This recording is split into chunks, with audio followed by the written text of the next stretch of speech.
Hello, Kerry Bodine. Welcome to the DoingCXRight show. Hello, Stacy. Thank you so much for having me. Oh, I am a big fan, and I'm sure a lot of people know you, but if not, they're going to love you by the end of this. So let's start with, who are you? What do you do for a living? I am a customer experience consultant and thought leader. I'm the co-author of this book that, if you can see, this video is right behind me, Outside In, the power of putting customers at the center of your business. And I've had my own consulting company for I'll just say since 2014, so I don't have to do math. And it's very creatively called Kerry, Bodine and Company. Very creative. Outside In, I have to say that term has been used everywhere I go. I'm sure you're not surprised. Yeah, it's been really fun to see that happen. It wasn't a term that was used so much when the book came out, and so it's just been really fun to see the uptake in that term over the years. So, not to say that it wasn't used at all when the book came out, but certainly it's gotten a lot more runway since then. Absolutely. And I'm one of those quoting it. So for sure. What does outside in mean to you? Outside in it's like getting out of your own head, getting out of your own way of thinking, the way that your organization thinks, and bringing in the perspective of your customers from the outside, the outside of your four walls or four virtual walls, to really understand what your customers want and need and expect, so that you can deliver an experience that is going to benefit them and in turn benefit the organization that you work for as well. But it's all about getting that outside perspective and realizing that what people think about your organization from the outside, or about your products, your services, your experiences, is not necessarily what people inside the organization think of those things. It seems incredibly intuitive. And yet, there's a whole book on it, and people have to keep being reminded. Why do you think that is? To me, it's like no duh. Well, it is no duh on the one hand. I mean, if you're working in this field for a long time and you get used to that way of thinking, it becomes second nature. But it's kind of like swimming or running or riding a bike or whatever it is. It's not necessarily the way that you just instinctively approach something. So,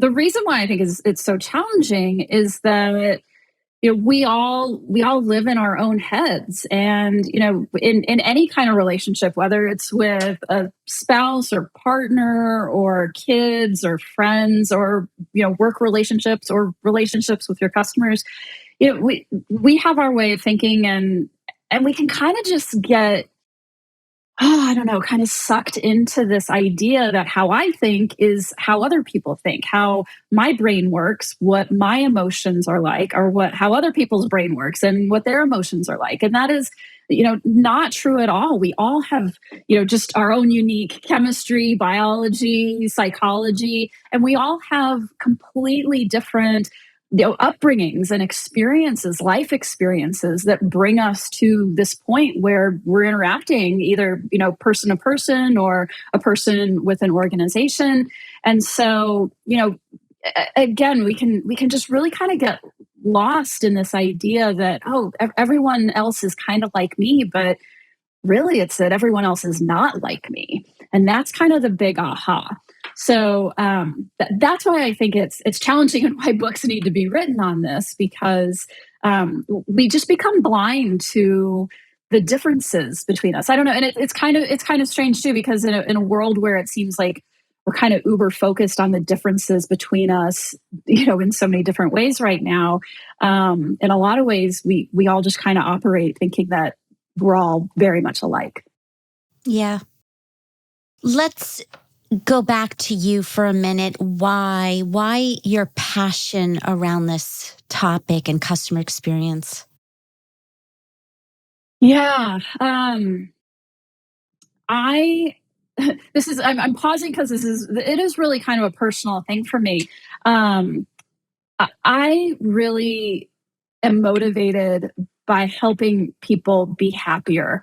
And I think this ultimately gets to just the fact that we have so little time on this planet, and time is one of the most valuable resources that we all have as human beings. And so when we are fighting with an insurance company or making a phone call to argue over a charge or trying to figure, I was even just trying to cut a video clip today for something, and it's like I couldn't do it. I was getting frustrated and wasn't sure how to export it. And I won't name the product that I was using, but I will say that I use a Mac, so you can maybe figure out what product it was. But life is too short to spend time worrying and being frustrated and arguing over bills and things like that. And so, for me, I know that most of the people that I ultimately help will never know that I even exist.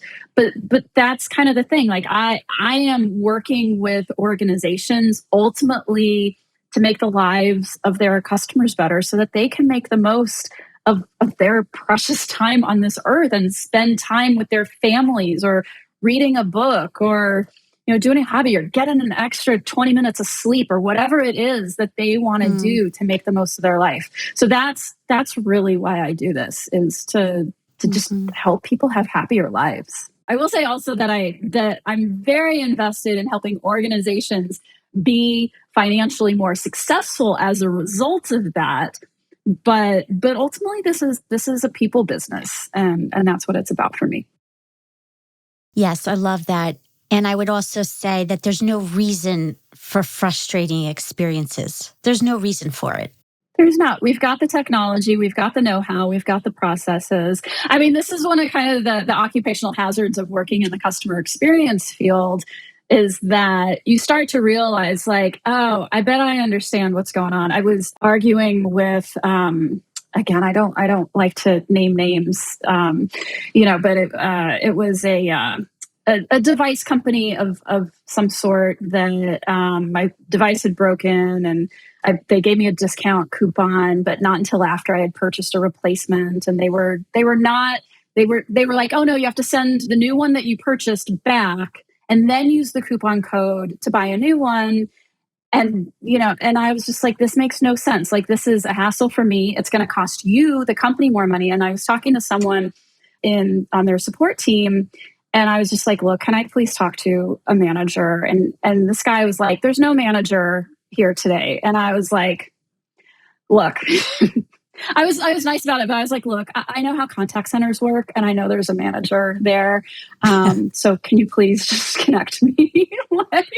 And so, whether it's that or whether it's, a process or the way a form is designed or whatever, for me, like going and looking at a menu in a restaurant and the typography, it's like, experiences are all around us. And yes, there's no reason for frustration. There's no reason for a lot of things other than, maybe not knowing that it can be done another way. And so that's what I'm on a mission to do, is help people realize there is another way. It doesn't matter if, you're a 1-person business, a 10-person business, a 300,000 person business, whatever it is, it's, there's always a way to do things better and be more successful as an organization and make your customers happier. What's one fun fact people might not know about you? I love to travel. So I used to travel a ton, of course, before the pandemic for work. But I also love road trips. I've been to every single state in the U.S. Obviously, I haven't driven to all of them because I don't think you can drive to Hawaii that I know of. But I've been to every single state, most of them through car trips. Started when I was really young with my parents. And so, I just love to get out and have new experiences and see new places. I love that. That's a great fun fact. So Now, let's talk about things that are actionable for people who are listening. So we talked about outside in, what that means from your perspective, why it's important, and it has to be so intentional. Journey mapping is a way to drive real outside in mindset. If you do it right. If you do it right, for sure.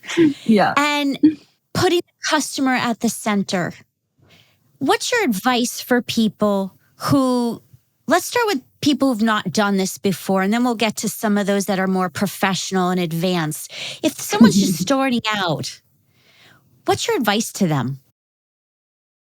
Just keep it simple. Don't try to map everything, and don't try to make it more complex than it is. I find that a lot of people come to journey. I do a lot of journey mapping training, and so people often come to the training feeling really overwhelmed because they're like, well, we have 10,000 different customers or 1,000,000 customers, or whatever the size of their business is, and they're all unique people. How are we going to possibly map all these different things that they're trying to do? And everyone has a slightly different experience. And it's like, all right, that is all true. And if that's the way you're going to approach it, you're never going to get everything done. You're just going to map journeys for the rest of your life, each individual journey of each individual customer. So it's really about just focusing. What is the most important journey that your customers go on from both the perspective of your customer and of your business? Because we want to map journeys that when you understand it better, when you are making changes to it, it's going to move the needle both for your customers and for your business as well, either in terms of increased revenue or decreased costs or brand building or employee retention, whatever business outcomes and metrics you're tracking. So, very often that is the purchase journey. It might be a support journey. It could be the journey of onboarding. One journey that I think a lot of people just don't even think of is the leaving journey. What's the journey of a customer that is deciding they don't want to use your products and services anymore, or an employee who wants to go take another job? Because everything that we talk about with customer experience here and customer journey mapping is equally applicable to employee journey mapping as well. So, and you might say, well, why is that ending journey so important to the organization?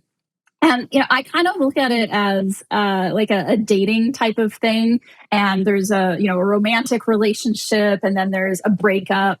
And what happens? What transpires in that breakup? Who says what to each other? To their friends, their family. It can have a big impact on whether or not those two parties are going to say nice things about each other. Again, to other people who are not involved. It makes a difference in whether or not those two people are going to talk to each other again, whether they're willing to get back together again. And certainly, I think that's the goal for any organization that's losing an employee or losing a customer. Ultimately, they want to get that employee or that customer back at some point. So that's why that ending journey is so important. So anyway, so that's my advice is just start with something that is small and contained, but that's going to have a big impact on both your customers or employees and your business. Yes, and one of the other benefits I found when journey mapping internally is it breaks silos by bringing cross teams, right? Bringing cross teams together. Yeah, there's a domino effect, and people don't realize, oh, my role stops here. Oh, and yours begins. But yeah, how about the fact that mine impacts you and the next person?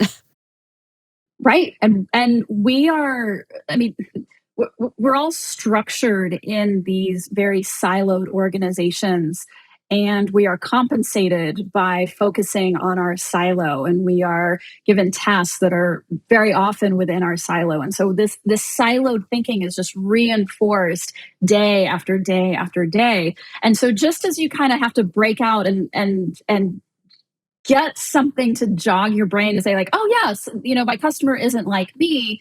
You have to have something like an internal journey mapping workshop to realize, oh, it's not just my department. My department is just one piece of this entire puzzle that the customer is trying to put together, and we're all interconnected. So yeah, absolutely. Yeah. The internal journey mapping workshop is such a fantastic place to start getting people to often talk for the very first time, to understand each other's roles for the very first time. And I think that's the other thing that I would tell someone who is just starting out on this for the very first time is that yes, absolutely start with that internal workshop. But ultimately, you got to get out there and talk with your customer. You have to make sure that they understand, or that you understand what's actually going on with them. And so when we just stay at that stage of doing that internal workshop, you are very often going to be left with a lot of assumptions, hypotheses, and a lot of those hypotheses and assumptions, okay, a lot of them are going to be right, but a lot of them are going to be wrong or at the very least incomplete. And so that's why you have to bring actual customer data in. And there's lots of different ways to get that customer data, your call center calls, your voice of the customer program. Honestly, all of those things are great. And I would also include just one-on-one customer interviews, getting your customers to tell you their stories about what it was really like to try to accomplish a goal and run up against roadblocks or not be able to accomplish that at all. Because, it's those stories that really bring the experience to life and help you create a journey map that's really going to connect with the people who need to use it to make decisions and take action. Yeah. When I was working at Verizon, what was really brilliant is they had customer experience department within new product development. And that's unusual. And we would actually define the journey map and validate it in an agile way with real customers before we were investing in the product. And it's just so brilliant. Smart. It's so smart. I very often talk about human-centered design or design thinking, and I'll just say that I consider journey mapping to be kind of a subset of the design thinking larger umbrella. But I talk about it as a risk reduction tool. It is a way to understand whether this thing that you are going to build, whether this change that you're going to make is going to have the impact that you think it's going to have, or whether it's going to have some unintended consequence, or maybe not even meet the needs that you're trying to address in the first place. So yeah, absolutely.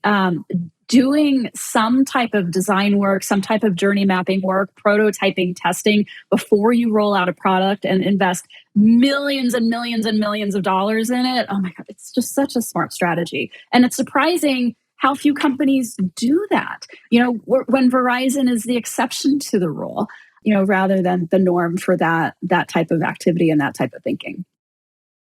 Yes. And I want to encourage people who have a product that you can touch and feel. That's one aspect.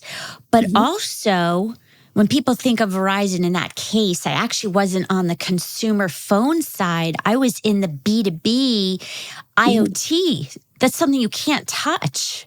And so you can journey map no matter what it is. Don't let a physical product be the reason, that you do or don't do it. Absolutely. Absolutely. I say if there's anyone trying to accomplish a task over time, you can journey map it. You could journey map what you want the experience of throwing a party to be. You can journey map, it's anything at all. Yeah. So, yeah. Yeah. Would you say the right way for people who are new at this is to just think in micro moments, like create the big overall, but then dig into that micro, like you said, when people are leaving or onboarding, like just start digging into a micro portion? Well, I don't know that I would consider that a micro moment. Let's talk about onboarding.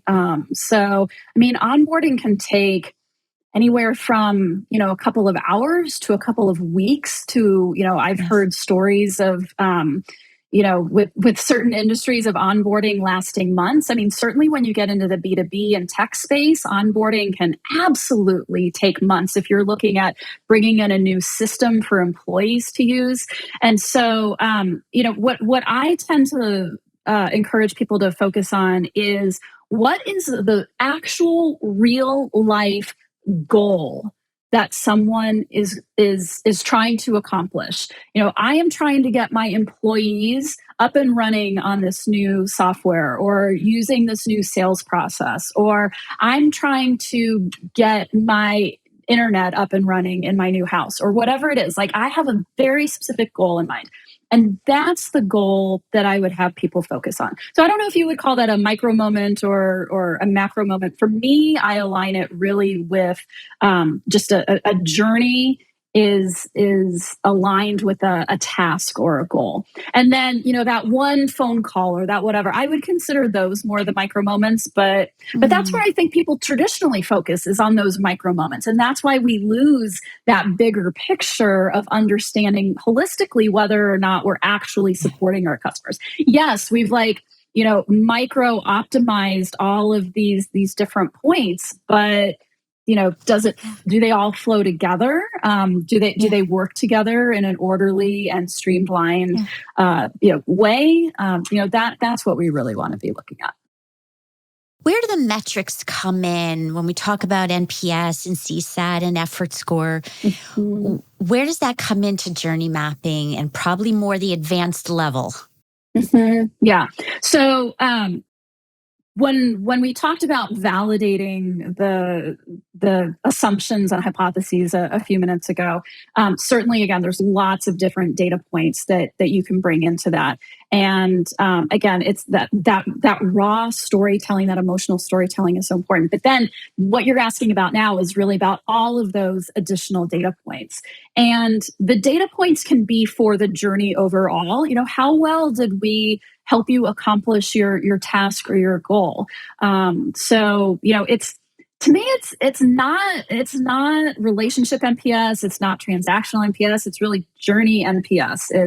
It's in between, because we get asked those other two questions all the time, just like, how well, how likely are you to recommend, XYZ company, or based on this specific phone call, how likely are you to recommend?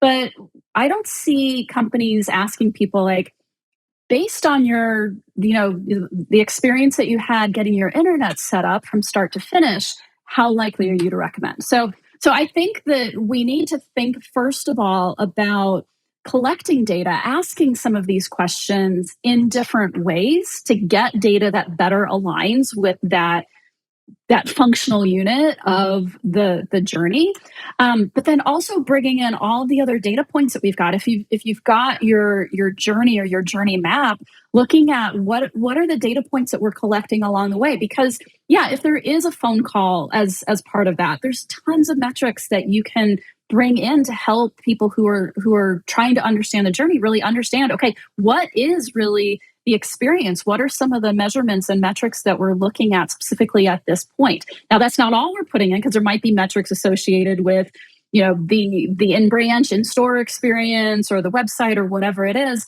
But it's bringing in that whole collection to help people see all these metrics, which they typically see in a PowerPoint presentation or maybe on a dashboard of some sort, but bringing them in to look at it holistically and say, oh, okay, yeah, I've never really thought about those contact center metrics, or whatever it is, within the context of what someone's actually trying to accomplish. So it's really I think a data finding mission if you're doing journey mapping. I've talked to folks who have worked for months and months and months to get their hands on the right data, that it's living somewhere in the organization, but it's challenging to get it, and to get it all in one place and then use it as part of a story to help people truly understand what's going on with the customer experience. That is definitely an advanced topic, because it is challenging It's really challenging to do that. I agree. We could talk a whole topic on data silos. Yeah. Yes. Never Yeah. mind human silos. Well, Yes. as we're coming close to the end, a few last questions. Are we already? How is that We possible? are. I don't want it to end. Yes. Well, first of all, what's the lasting impression that you have from the Outside In book experience? I mean, first of all, it was an amazing experience to write it and be involved in that. This isn't something that I talk a lot about, but if you're reading Outside In, there's all these different case studies of, and I think there's like 80 different companies or something like that are in Outside In, and there's all these case studies of how this company does this one little thing really well, and this company does this other thing really well, and the company does this thing well, and this thing well. But there's no case study in Outside In of this company does everything well. And I think I thought in the years after Outside In was published that would change a little bit, that we would start to see more organizations who are truly firing on all cylinders when it comes to customer experience. And I think those case studies are still really few and far between.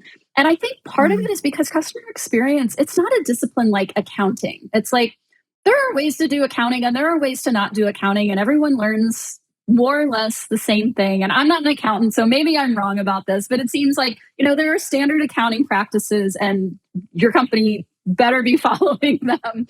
But with Outside In, I mean, you can come, or not with Outside In, with customer experience, you can come to a customer experience role with a deep data and analytics background. You can come with a design thinking background. You can come from more of a leadership perspective. You can focus on culture.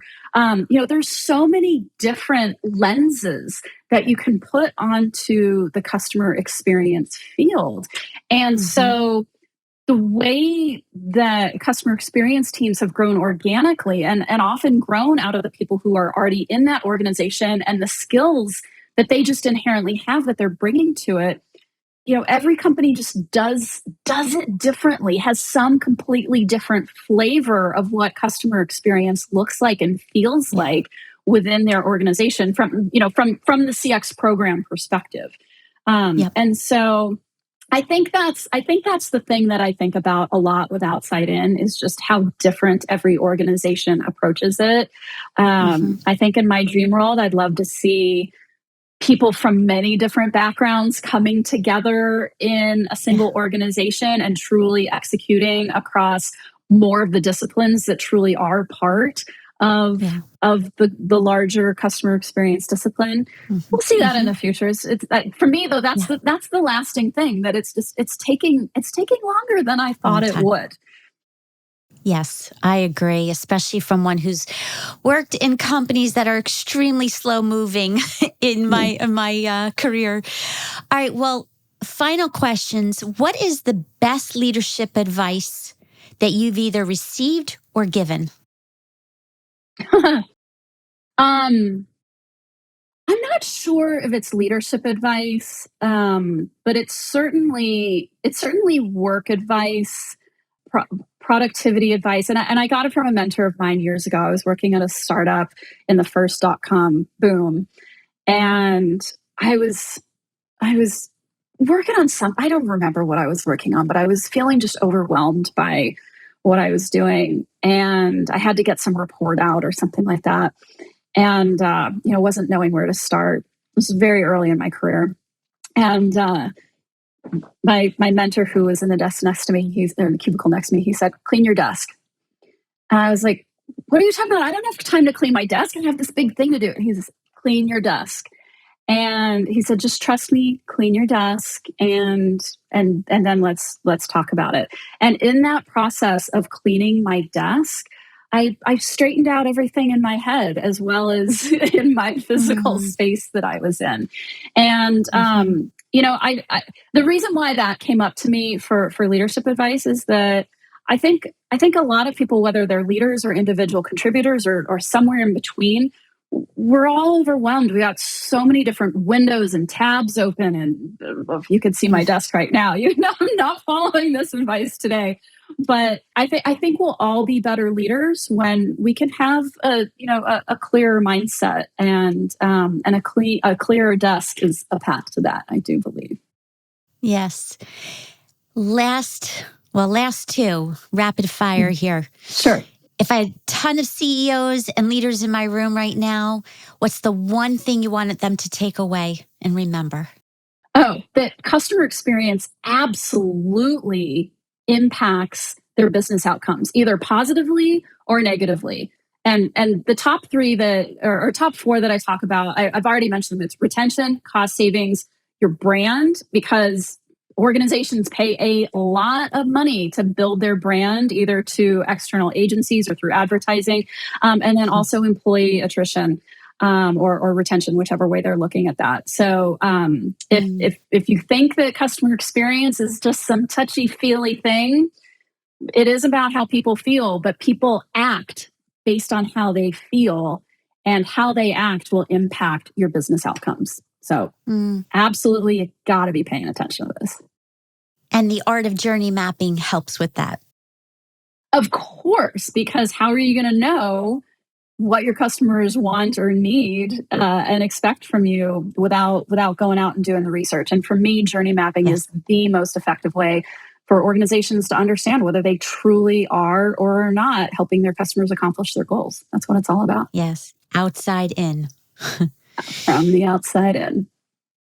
And last, if you could go back to your 20-year-old self based on what you know now that you didn't know then, what would you tell your younger you? I think just not to sweat it.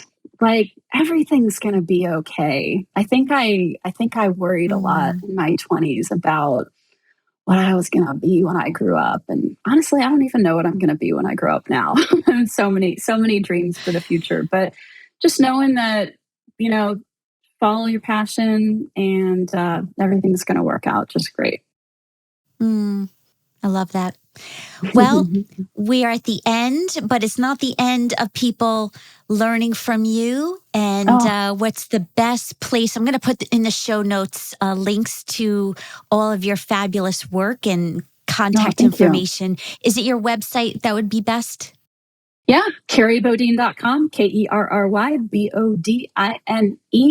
And if you are interested in, I know we talked a lot about journey mapping today. Certainly there's a lot of information there, a lot of stuff in my blog, free resources, and some really great products and tools as well. Can I mention just one that I'm really excited about? Because I really when I created this product, it's called the Journey Mapping Master Toolkit. My goal with it was to put everything that I know about journey mapping down on paper, down on a web page. And so it really is like, and I update it all the time. If I'm like, I've learned this thing, or, I want to add something else, I'm updating it all the time. But it is soup to nuts how you go through a journey mapping process. And then not only everything about how to do it, but the actual tools to do it as well.